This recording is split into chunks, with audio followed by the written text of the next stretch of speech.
Hello, नमस्कार, सत श्री अकाल, आदाब। दोस्तों, आप देख रहे हैं अपना YouTube चैनल क्रिकेट मंथन, a place for all cricket lovers, जहां हम आपके लिए लेके आ रहे हैं क्रिकेट जगत की ताजा तरीन खबरें, रिकॉर्ड्स और फैक्ट्स की series, unsung heroes of cricket और भी बहुत कुछ। तो बने रहिए हमारे साथ। और सबसे खास बात, हमसे जुड़ने के लिए आप चैनल को सब्सक्राइब कर सकते हैं और नोटिफिकेशन के लिए बेल आइकन को जरूर प्रेस करें ताकि आप चाहकर भी हमारे वीडियोस मिस ना कर पाए।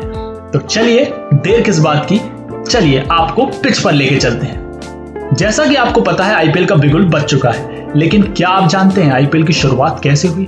आज हम आपको बताने जा रहे हैं इंडिया में क्रिकेट का त्योहार कही जाने वाली लीग आईपीएल के बारे में। जैसा कि हम सब जानते हैं कि आईपीएल की शुरुआत 2008 में हुई थी। आज से लगभग 13 साल पहले यानी 18 अप्रैल 2008 को आईपीएल का आगाज हुआ था। आईपीएल की शुरुआत में किसी ने भी नहीं सोचा होगा कि ये लीग ना सिर्फ इंडिया में बल्कि पूरे वर्ल्ड की सबसे कामयाब और पॉपुलर लीग बन जाएगी। लेकिन कुछ सवाल आपके पास भी होंगे, आपके भी कुछ सवाल होंगे, जैसे कि ये दुनिया की सबसे चर्चित और कामयाब क्रिकेट लीग यूं ही रातों रात इतनी कामयाब कैसे बन गई? क्या उसके सामने कोई परेशानी नहीं आई होगी? किसका सपना था आईपीएल? किसकी वजह से है आज आईपीएल? तो आज हम आपको इन सब के पीछे की कहानी बताने जा रहे हैं। तो बात 2004 के आसपास की। एसएल नेटवर्क, जिसे हम जी नेटवर्क के नाम से भी जानते हैं, इंडियन क्रिकेट ब्रॉडकास्टिंग फील्ड में भी अपने हाथ आजमाना चाहते थे। इसके लिए जी नेटवर्क के चेयरमैन सुभाष चंद्र ने जी स्पोर्ट्स नाम का चैनल भी लॉन्च किया, लेकिन कानूनी अड़चन और बीसीसीआई से अनबन के चलते वो क्रिकेट प्रसारण के अधिकार लेने में विफल रहे। बीसीसीआई से हुई तकरार के बाद जी नेटवर्क ने अपनी खुद की लीग शुरू की और जिसका नाम रखा गया इंडियन क्रिकेट लीग। और इस लीग में भारत के पूर्व क्रिकेटर्स को भी जोड़ा गया, जिसमें कपिल देव, संदीप पाटिल जैसे बड़े नाम भी शामिल थे। लीग शुरू होने के बाद बीसीसीआई सख्ते में आ गया। शायद उसे लगा हो कि सिटी बेस या क्लब बेस क्रिकेट चल जाएगी तो उसका क्या होगा, उसके तो एल लग जाएंगे ना, सही बात है ना।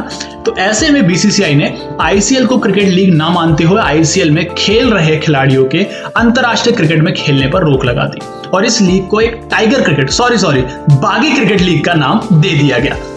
तो इसके बाद शुरू होती है आईपीएल के उदय की कहानी। जी हां दोस्तों, आईसीसी द्वारा 2007 में पहले टी20 विश्व कप का आयोजन किया गया। चूंकि भारतीय टीम और बीसीसीआई टी20 क्रिकेट से खुश नहीं थी उस टाइम पे, इसलिए साउथ अफ्रीका में होने वाले पहले टी20 विश्व कप से सचिन तेंदुलकर, सौरभ गांगुली, राहुल द्रविड़, वीवीएस लक्ष्मण जैसे खिलाड़ियों ने अपना नाम वापस ले लिया। और इसके साथ ही तत्कालीन सिलेक्टर्स ने सचिन के कहने पर, ध्यान रखिए, सचिन के कहने पर युवा महेंद्र सिंह धोनी, तो महेंद्र सिंह धोनी को कप्तानी देते हुए बिल्कुल नई और युवा टीम विश्व कप के लिए भेजी। इस टीम से वैसे तो किसी को कोई खास उम्मीद नहीं थी और मुझे भी नहीं थी, लेकिन जिस तरह का प्रदर्शन इस युवा भारतीय टीम ने किया और भारत विश्व चैंपियन बना, इसके बाद से ही भारत ने टी20 क्रिकेट को भी सीरियसली लेना शुरू किया। और यहीं से ललित मोदी, जो सिटी बेस्ड क्रिकेट का सपना कई वर्षों से देख रहे थे, उनका यह सपना पूरा होते दिखने लगा था। जी हां दोस्तों, 13 सितंबर 2007 को बीसीसीआई ने फ्रेंचाइजी बेस्ड टी20 cricket league Indian Premier League की घोषणा की और जिसका पहला संस्करण अप्रैल 2008 में खेला जाना तय हुआ। आईपीएल का सपना देखने वाला व्यक्ति कोई और नहीं बल्कि तत्कालीन बीसीसीआई उपाध्यक्ष ललित मोदी ही थे, जो कि इस लीग की प्लानिंग काफी समय से कर रहे थे। दिल्ली में हुई सेरेमनी में आईपीएल के प्रारूप, prize money, franchise revenue model और खिलाड़ियों की संख्या को लेकर निर्णय लिए गए। आईपीएल के लिए टीमों की बिडिंग ऑक्शन के जरिए 24 जनवरी 2008 को आयोजित हुई। जो बिडिंग होती है, जो आजकल आप देखते हैं टीवी पे होती थी, पहले ये टीवी पे नहीं हुई थी, तो 24 जनवरी 2008 को आयोजित हुई, जिसमें फ्रेंचाइजी और उनके सिटी बेस्ड टीम की घोषणा हुई, जिसमें चेन्नई थी, मुंबई, पंजाब, कलकत्ता, राजस्थान, हैदराबाद, दिल्ली, बेंगलुरु, कुल 8 टीमें शामिल हुई। आईपीएल का प्रारूप इंग्लिश प्रीमियर लीग और एनबीए से मिलता जुलता था, जिसमें सभी 8 टीमें एक दूसरे से 2 बार भिड़ेंगी और पॉइंट टेबल में टॉप 4 टीमें प्लेऑफ खेलेंगी। सभी टीमों में 18 से 25 खिलाड़ी रहेंगे, जिसमें 8 विदेशी खिलाड़ी शामिल होंगे।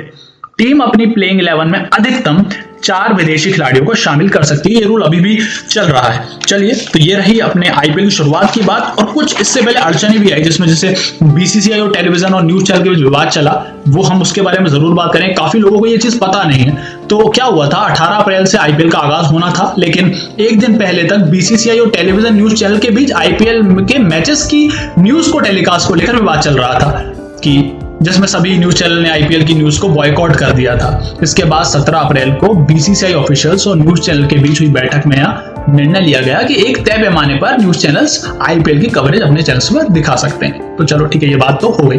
दिन था 18 अप्रैल 2008, विवाद सुलझा और 18 अप्रैल 2008 तो हिस्ट्री क्रिएट कर दी। मैदान था Chinnaswamy cricket stadium Bangalore. IPL का पहला match Kolkata night Riders versus royal Challengers Bengaluru के बीच होना था। इसमें टॉस आरसीबी ने जीता और पहले गेंदबाजी करने का फैसला किया, और कोलकाता नाइट राइडर्स की तरफ से सौरव गांगुली और ब्रेंडन मैकुलम ने पारी का आगाज किया, और मैकुलम ने अपनी आतिशी पारी से आईपीएल की सफलता की नींव रखी। आप सब ने उस मैच को देखा होगा कि मैकुलम ने किस तरीके से 158 रन, जो उस टाइम पे टी20 बहुत बड़ी बात होती है टी20 फॉर्मेट में, कि 150 रन मारना, तो इसी से और मैकुलम की इसी आतिशी पारी के कारण जो आईपीएल की सफलता की नींव रखी गई। मैकुलम की पारी इस मायने में भी खास थी क्योंकि आईपीएल शुरू होने से पहले इस लीग को लेकर कुछ खास उत्साह नहीं था, कि तो ऐसे में आईपीएल के इस तरह से शुरुआत होना बेहद जरूरी था। मैकुलम की पारी के बाद लोगों का आईपीएल के लेकर उत्साह मैच दर मैच बढ़ता ही गया। इसी के साथ पहले आईपीएल का फाइनल चेन्नई सुपर किंग्स और राजस्थान रॉयल्स के बीच खेला गया, और इस रोमांचक मुकाबले का राजस्थान ने 3 विकेट से अपने नाम कर आईपीएल का पहला खिताब अपने नाम किया।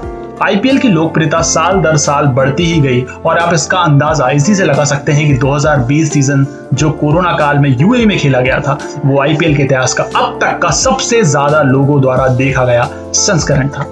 इस लीग की सक्सेस होना भारतीय क्रिकेट और आईपीएल के भविष्य के लिए बहुत जरूरी था, और हुआ भी ऐसा ही। आज आईपीएल की बदौलत हमें रवि जडेजा, दीपक चहर, सूर्य कुमार यादव, जसप्रीत बुमराह, युजवेंद्र चहल, हार्दिक पांड्या, ऋषभ पंत जैसे कई खिलाड़ी भारत को आईपीएल से ही मिले हैं। शायद ये गलत नहीं होगा कि अगर आईपीएल ना होता तो इनमें से कई खिलाड़ी भारतीय टीम में पहुंच ही नहीं पाते और शायद आज गुमनामी में होते।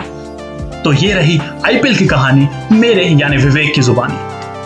तुम भी हो, मैं भी हूं, पास आओ।